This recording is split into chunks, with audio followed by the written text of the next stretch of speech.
Exercise is a really good one. I used to love doing like HIIT and weight training, but recently I've kind of more got into slow moving exercises, especially in the evening. Like I've added that into like my evening routine, where I just kind of do like a 30-minute stretch video on YouTube. These are all like things that you hear about that seem quite simple, and it's like, oh, that might not work, or will that actually benefit me? But I just feel like if you try it and it works, then great. And if it doesn't, that's fine. And just move on to something else that works for you. And I think that's obviously the biggest thing, because it can feel a bit daunting trying to start something new, or worrying it won't work. But there's so many different things that you can try that I find that are really, really beneficial. So those are the main things that I use and recommend. Yeah. And so how would you kind of say is the best way to introduce those like recommendations gradually? Because I think there's nothing worse than feeling overwhelmed, like you kind of, you know, it's a Monday and you're like, right, I'm going to start being, you know, self-loving, and I'm going to exercise every day. I'm going to start yoga every morning. And I think it kind of, then you almost put yourself off, because it's like, well, you wake up and it's like, I'm really not in the mood. So how would you say to gradually kind of introduce some of those kind of lifestyle choices? So I read a really interesting book called Atomic Habits, which is all about learning how to incorporate these new habits into your life without it being either feeling like you failed, feeling like you can't do it, hating it, not wanting to do it, or losing motivation. Those sort of feelings, like you said, that definitely come up when you are wanting to start new things.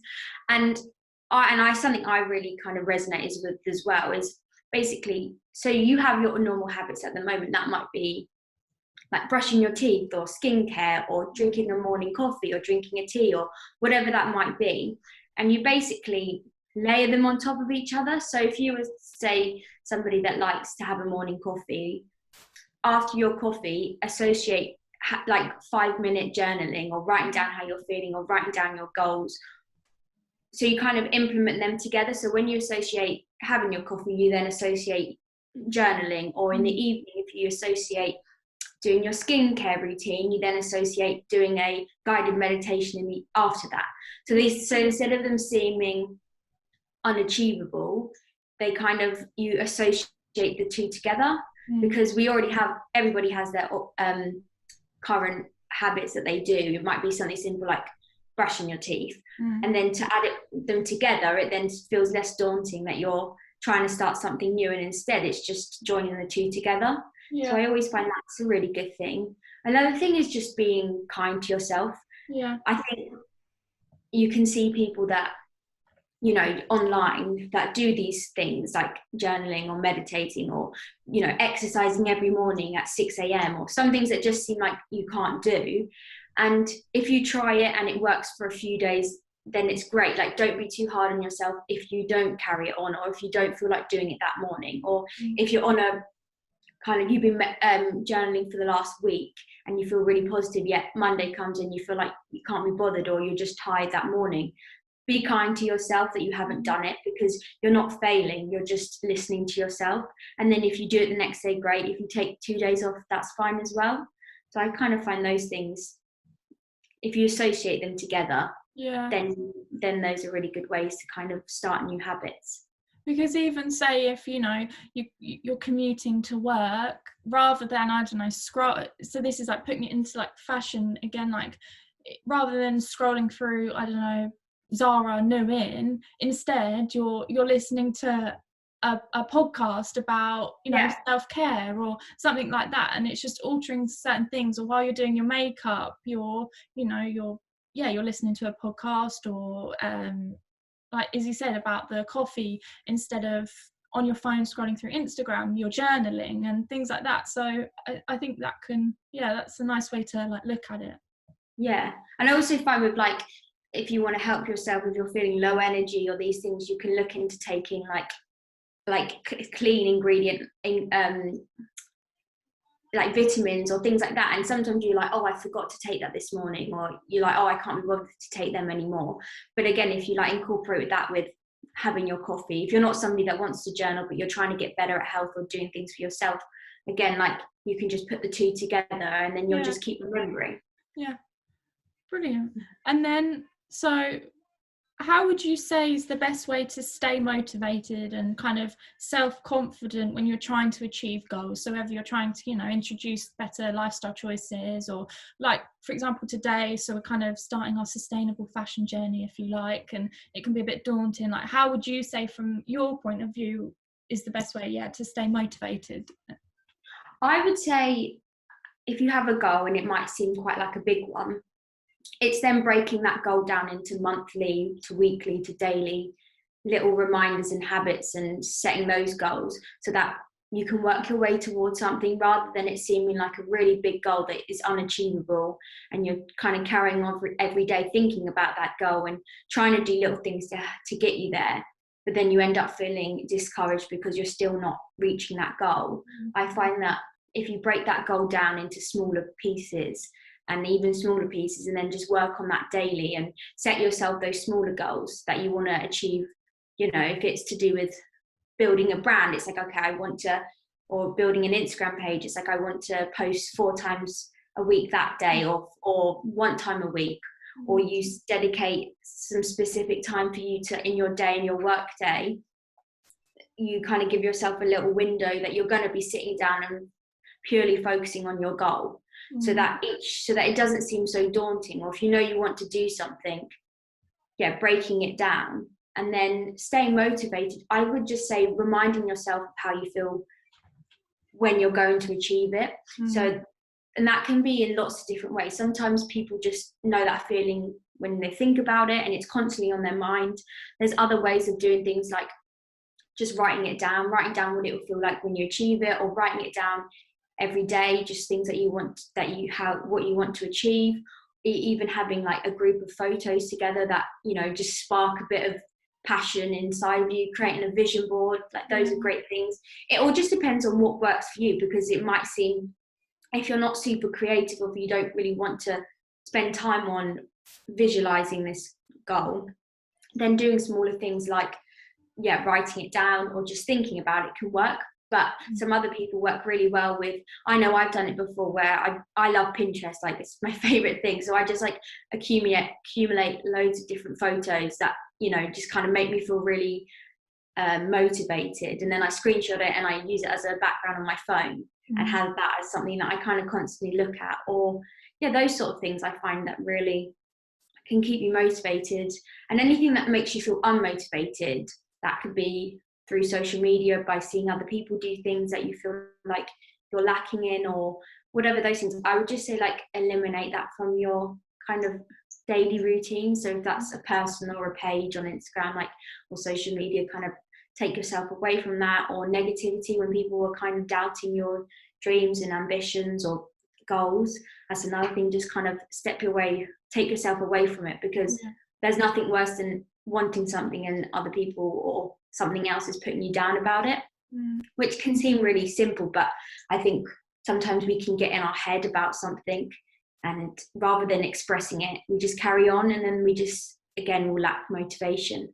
So I always find that those sort of things definitely keep me motivated and help other people stay motivated. Lovely.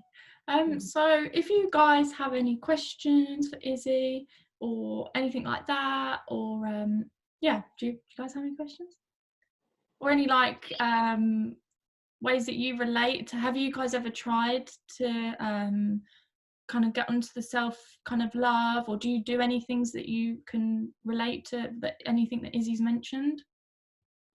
I gave yoga a go a few times after work, and that's lasted like 3 days, so that didn't go too well. But you mentioned like podcasts and listening to those as like motivation. Have you got any that you'd recommend? So I listened to one by Georgie Stevenson. She's like an Australian kind of YouTuber, and she has lots of good clients, like good hosts that come on, and she'll talk to them, and it'll to do with everything.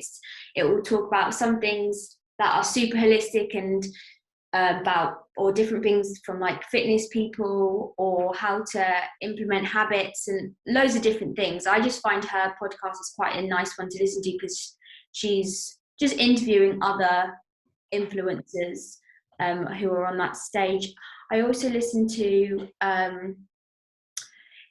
Food, Sex and Money. It's not actually about those two things, but it's by a influencer called Kenzie Burke, and she has really interesting people that come on who are in the holistic kind of part of social media, and she talks about all things that she uses. I listened to one called Mimi Bouchard. She was on Made in Chelsea, but now she has like a website, a like fitness and meditation class that she does online. Who else do I listen to? They're the kind of main ones that I'm on a regularly listening to. But yeah, I definitely recommend listening to them. They're just ones that kind of keep you feeling motivated. That's kind of my favorite ones to listen to, that just will say things that you resonate with and then you just want to keep going. So yeah, especially Georgie Stevenson. She's the one that I kind of started listening to when I was quite low, and it was just like you didn't feel judged, or you didn't feel like you were intimidated by these people. They were just telling their story, and I definitely resonated with it. Yeah, I mean, if she's going to tell me how to make something a habit, I think that'll be a massive help. I think that, like, adding it onto your cup of tea, like you said, or your coffee, that's something I hadn't heard before. That's really interesting. So it definitely works. And it's a really great book. That's not by her, but it's Atomic Habits. It's a book, and it's amazing. It's a really, really good one. I recommend. Well, it says we're gonna end the meeting in 10 minutes, I think, because we don't have enough people. So I might have to rejoin the call if that's okay. Sorry about that, guys, but we'll carry on until it cuts us out. Any other questions or kind of experiences of any of this? I've been doing the whole yoga thing where I work from home, and I've been working from home like over a year now. I literally sit down for like 9 hours a day, and I just need to move my body, because otherwise I'm not going to be able to sleep, and I just need that break. And I don't know how, but I've managed to do it like every day since January, so, which is a big thing for me. Yeah, that's really so I think it's just like really embedded in my routine now, and it's something that I do like in my evening. I like do my yoga, then I do my shower. I go for a shower, and then I go to bed. Like that's like my 3-step kind of evening thing, like what Izzy was saying. Yeah, that's really good. So yeah, it just goes together. It's like my evening routine. It like kills time, and yeah, it's just what I do every day now, and it's actually worked really well for me. And I just watch YouTube, and it's great. Yeah, it gives you time to kind of just relax a bit from a hectic day, because it can be, a lot, like from working from home. So I think that's a really good thing to kind of add into your kind of routine, and you get better at it. And I find with yoga, like when you start, and if you're not super flexible, you're like, oh, I'm never going to look like them when they're super flexible. And as you keep going, you feel like, oh, I can get better at this. And it just gives you time to kind of relax and stretch your muscles, rather than something super high pace. Yeah, definitely. And I need to just use energy up, and I'm not a fan of like intense exercise. So like it's the perfect combination for me, where I'm like actually moving my joints and using a bit of energy up and clearing my head at the same time. Yeah, that's really good.